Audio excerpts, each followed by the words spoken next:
সুপ্রিয় শ্রোতা মণ্ডলী, আসসালামু আলাইকুম। আপনারা সবাই কেমন আছেন? আমি চলে আসলাম মোহাম্মদ ফজর রাব্বি অনেকদিন পর। তো আমার আজকে বিষয় হচ্ছে আজকে একটা গল্প শোনাবো, প্লাস আজকে দিনাজপুরের লিচু দেখাবো এবং রাস্তাঘাট দেখাবো এবং হচ্ছে বর্তমান যে গরম চলতেছে সেই নিয়ে কিছু আলোচনা করব। তো আমরা আগে একটা গল্প শুনি, তারপর রাস্তায় লিচু বাগানের ভিডিও দেবো। এগুলো আপনারা সম্পূর্ণ দেখবেন শুরু থেকে শেষ পর্যন্ত। তো গল্প হচ্ছে একটা শিক্ষণীয় হাসির গল্প বলবো। বেকারদের যে অবস্থা বর্তমানে বাংলাদেশে, লোক সংখ্যা এমন হয়ে গেছে যে মানুষ বেশি হয়ে গেছে, শিক্ষা অর্জন করছে অনেকেই, সার্টিফিকেট নিয়ে বেকার বসে আছে, কর্মসংস্থান নাই, যেরকম প্রয়োজন সেরকম পাওয়া যাচ্ছে না, যার কারণে অনেকে বেকার হয়ে গেছে। তো বেকারদের নিয়ে একটি গল্প। তো গল্প শুরু করা যাক। অনার্স পাশ করেও এক যুবক দীর্ঘদিন ধরে চাকরি পাচ্ছে না। হঠাৎ একদিন চিড়িয়াখানায় তার একটা চাকরি হয়ে গেল।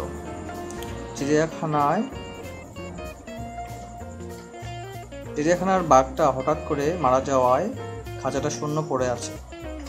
কর্তৃপক্ষ বলল, তুমি যদি খাঁচার ভিতরে একটা বাঘের পোশাক পরে বাঘের মতো তর্জন গর্জন দিতে পারো তাহলে মাসে 8,000 টাকা পাবে।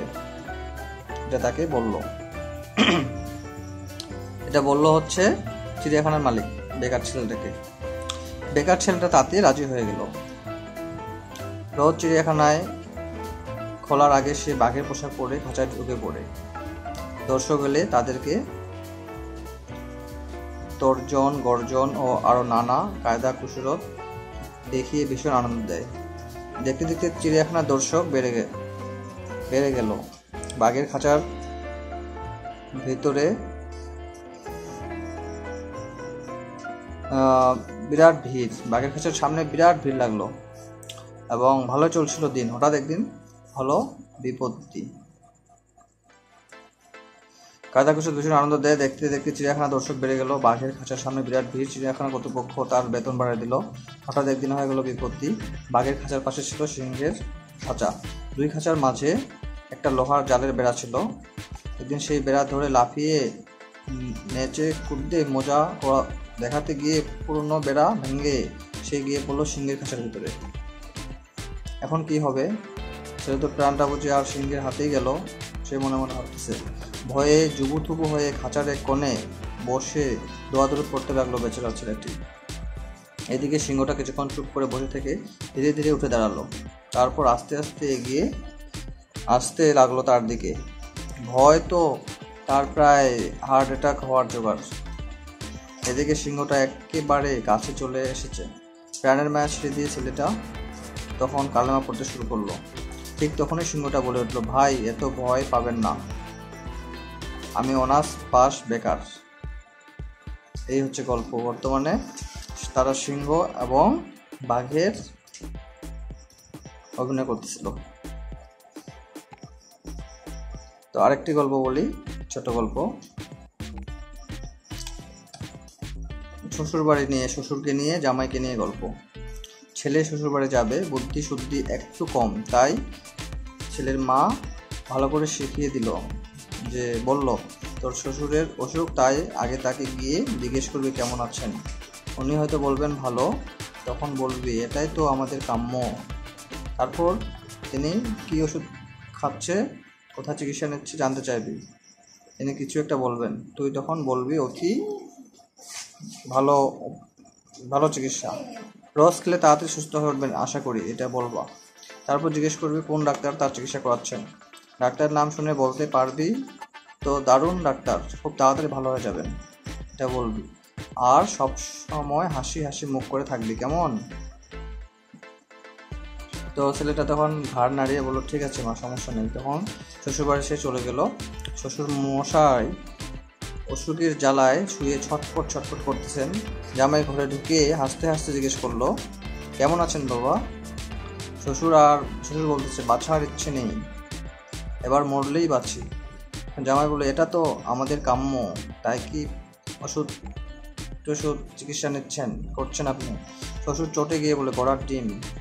জামাই বলে, বাহ বাহ, অতি ভালো চিকিৎসা, রোজ খেয়ে যান, ভালো হয়ে যাবেন আশা করি। আবার হাসতে হাসতে, তা কোন ডাক্তার দেখাচ্ছেন? আরও চটে গিয়ে বললো জম। যারা বলে খুব ভালো ডাক্তার, বেশ নাম করা ডাক্তার, আপনি কিছুদিনের মধ্যেই ঠিক হয়ে উঠবেন। এই হচ্ছে হাসির গল্প দুটি।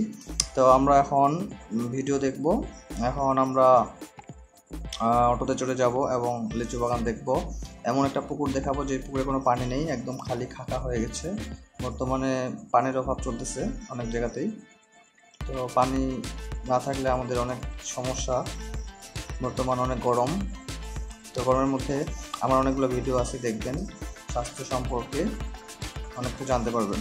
দেশে এবং দেশের বাইরে যারা আমার এই ভিডিওটি দেখলেন সব আপনাদেরকে শুভেচ্ছা ও অভিনন্দন, এবং আমার চ্যানেলটি সাবস্ক্রাইব করে রাখবেন, পরবর্তী ভিডিও আসলে দেখতে পাবেন। আর হচ্ছে আমার চ্যানেলটাকে অন্যদের কাছে শেয়ার করে দেবেন যেন তারাও উপকৃত হয়। তো সবাইকে শুভেচ্ছা ও অভিনন্দন জানিয়ে শেষ করতেছি।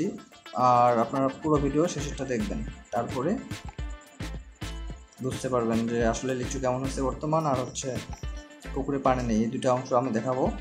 তো আমরা দেখে আসতে হবে, সেই পর্যন্ত পুরোটা দেখুন।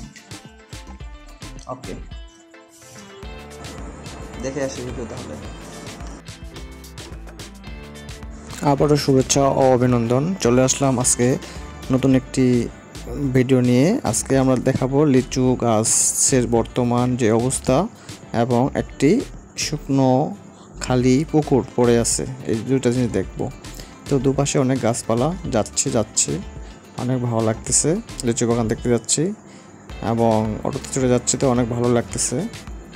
অনেক গাড়ি চলতেছে রাস্তা দিয়ে। তো ধৈর্য ধরে ভিডিওটা দেখুন, ভালো লাগবে অবশ্যই। তো আমরা এখন পার হচ্ছি পাট গবেষণা কেন্দ্র। তারপর সামনে দ্য গ্র্যান্ড দাদুবাড়ি রয়েছে, দাদুবাড়ির পিছনেই আমরা লিচু বাগানে চলে যাব। তো এখানে গিয়ে দেখাবো আজকে বর্তমানে লিচু কেমন অবস্থায় আছে। লিচুর কালার আসছে অনেক সুন্দর, লিচুর সাইজটা অনেক সুন্দর হচ্ছে। তবে লিচু কিছুদিনের মধ্যেই লাল রং আসবে আশা করা যায়। তো এখন আমরা যে একটি স্কুল ছাড়ে আসলাম, স্কুলটা অনেক সুন্দর। বাংলাদেশে বর্তমানে অনেক সুন্দর সুন্দর স্কুল রয়েছে, অনেক বড় বড় ভবন, দেখতে অনেক সুন্দর লাগে। তো আমরা সামনে চলে আসছি, আর অল্প কিছুক্ষণের মধ্যেই আমরা সেই কাঙ্ক্ষিত লিচু বাগানে চলে যাব এবং সুন্দর লিচুগুলো দেখব। তো মাঝে মধ্যে এইভাবে বেড়াতে আসবেন, ঘুরবেন, হাওয়া বাতাস লাগাবেন শরীরে। আসলে সব সময় বন্দি না থেকে মাঝে মধ্যে বেড়ানো দরকার। বেড়ালে শরীর মন সব ভালো থাকে এবং পৃথিবীটা দেখলে মনে হয় বেঁচে থাকি সারা জীবন, আরও বেশি দিন বাঁচতে ইচ্ছা করে। আসলে প্রকৃতি অনেক সুন্দর, প্রকৃতি যেহেতু দেখবেন তত ভালো লাগবে। গাছপালা, নদী নালা, খাল বিল, পুকুর সব কিন্তু মানুষের জন্য সৃষ্টি করা হয়েছে। মানুষের প্রতিটা জিনিসই কাজে লাগবে। তাই আমরা মাঝে মধ্যে বাইরে বের হব এবং প্রকৃতি দেখব। প্রকৃতির যে অপূর্ব সুন্দর যে জিনিসগুলো আছে এগুলো দেখে মনকে আনন্দিত করব। আর অবশ্যই এরকম প্রকৃতি দেখার জন্য আমার এই চ্যানেলটাকে সাবস্ক্রাইব করবেন প্লিজ, কারণ চ্যানেলটা সাবস্ক্রাইব করলে আপনারা নিয়মিত এরকম ভিডিও দেখতে পারবেন, মনকে ভালো করতে পারবেন। তো আপনাদের কাছে একটাই রিকোয়েস্ট, আপনারা সবাই সাবস্ক্রাইব করে পাশে থাকবেন। আমি প্রতিদিন একটা করে নতুন ভিডিও দিব এবং নতুন নতুন গল্প শুনতে পারবেন। আমার অনেকগুলো ভিডিও আছে যেগুলো হচ্ছে স্বাস্থ্য বিষয়ক, এগুলো দেখে অনেক কিছু উপকৃত হতে পারবেন। দ্য গ্র্যান্ড দাদুবাড়ি এখানে আসতে পারেন। তো এখান থেকে পার হয়ে আমরা চলে আসলাম লিচু বাগানে। এই সেই লিচু গাছ, অনেক লিচু গাছ, প্রায় 100-150 লিচু গাছ আছে এখানে। সবগুলোতে থোকা থোকা লিচু ধরছে। তো লিচুগুলো আমি কাছ থেকে দেখার চেষ্টা করতেছি। এই দেখেন লিচু, কি সুন্দর লিচু আসছে, অনেক সুন্দর সুন্দর লিচুর গাছে লিচু ধরছে। তো আপনারা চাইলে লিচু পাকলে আসতে পারেন, লিচুর নিমন্ত্রণ রইল, লিচু খাওয়ার দাওয়াত রইল। অবশ্যই লিচু বাগানে আসে গাছ থেকে ছিঁড়ে ছিঁড়ে পাড়ে পাড়ে লিচু খাবেন। সুন্দর কালার আসছে, কিছুদিনের মধ্যে লাল রং হবে। এই সেই শুকনো পুকুর, যেখানে পানি নেই, শূন্য পুকুরে শূন্যভাবে আছে, যেখানে খেলাধুলা করে। তো এই পর্যন্ত আজকের ব্লগ। সকলে ভালো থাকবেন, সুস্থ থাকবেন এবং সবসময় নিজেকে সতর্কিত থাকবেন, স্বাস্থ্য ভালো রাখবেন আর চ্যানেলটি সাবস্ক্রাইব করবেন। আল্লাহ হাফেজ, আসসালামু আলাইকুম ওয়া রাহমাতুল্লাহি ওয়া বারাকাতুহু।